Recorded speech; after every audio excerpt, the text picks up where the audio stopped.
Assalamualaikum warahmatullahi wabarakatuh. Perkenalkan, nama saya Lailatul Qadriyah, NIM 20123-213. Pada kesempatan kali ini saya akan mempresentasikan hasil dari sinopsis terkait buku metodologi studi Islam yang sudah saya buat guna memenuhi tugas UTS mata kuliah metodologi studi Islam. Dosen pengampu Bapak Ridho Riyadi, MPDI. Di sini saya akan mereview sebuah buku yang berjudul Metodologi Studi Islam, karya Profesor Dr. Haji Abudin Nata MA. Dalam buku ini, penulis menjelaskan bahwa menjalani kehidupan di dunia ini menimbulkan sikap keberagaman antar manusia yang menyebabkan kekeliruan dalam memahami Islam, yang mana dalam Islam yang muatan ajarannya berkaitan dengan masalah-masalah sosial, sebagaimana hal tersebut disebabkan metode dan pendekatan yang kurang komprehensif, sehingga mereka berupaya mencari cara memahami agama itu dengan melakukan berbagai pendekatan, karena melalui pendekatan tersebut kehadiran agama secara fungsional dapat dirasakan oleh penganutnya. Pendekatan itu antara lain, yang pertama ada nakli atau tradisional, yang kedua ada akli atau rasional, dan yang ketiga ada kasyif atau mistis. Dalam memahami agama, seharusnya ketiga pendekatan tersebut digunakan secara serempak, bukan secara terpisah-pisah. Pada dasarnya, buku ini secara garis besar membahas 4 tema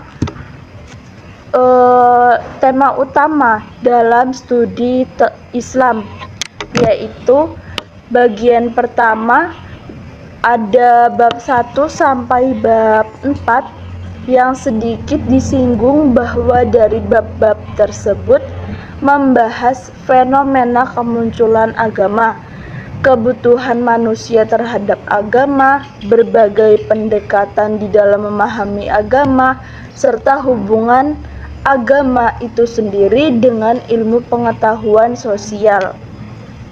Kemudian yang kedua ada bab 5 sampai bab 9.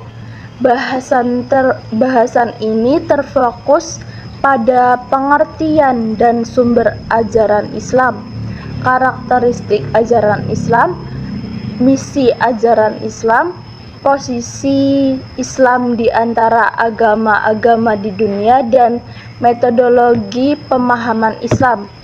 Dari definisi yang jelas dan diambil dari para pakar di bidangnya, serta sumber ajarannya yang langsung dari pencipta alam semesta, didapatilah karakteristik, misi, posisi, dan metodologi memahami Islam.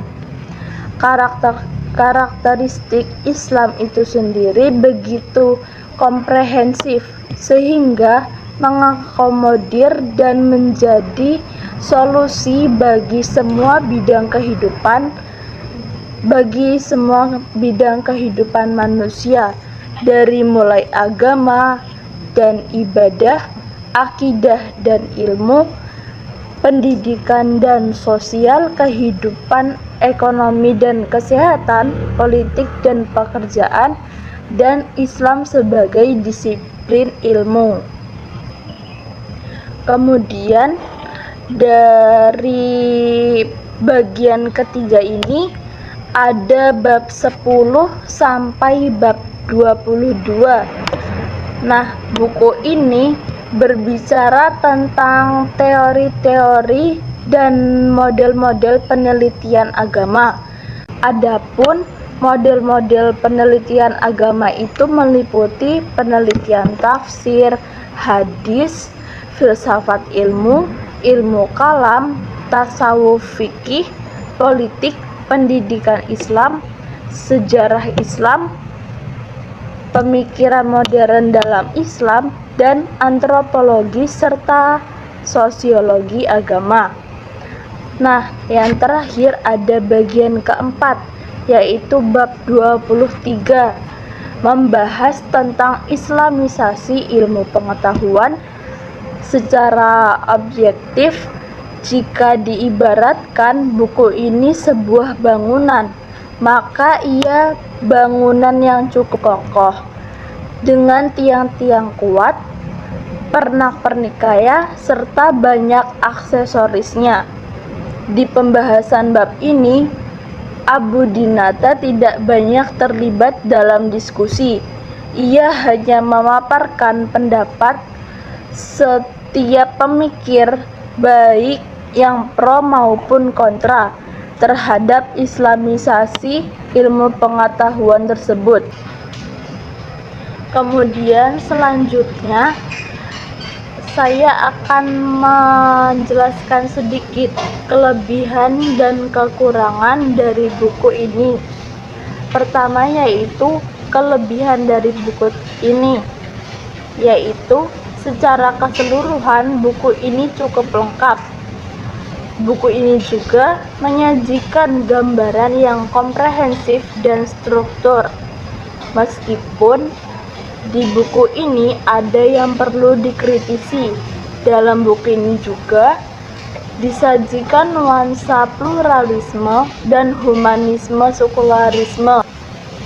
Kemudian kekurangan dari buku ini yaitu penulis terlalu banyak mengambil bahan bahasan dari literatur yang ditulis oleh kalangan orientalis dan filosof, tapi sedikit mengambil dari kalangan fundamentalis. Dalam buku ini juga tidak menyuguhkan potret Islam yang seharusnya substantif. Cukup sekian review buku dari saya. Mohon maaf apabila ada salah kata. Wassalamualaikum warahmatullahi wabarakatuh.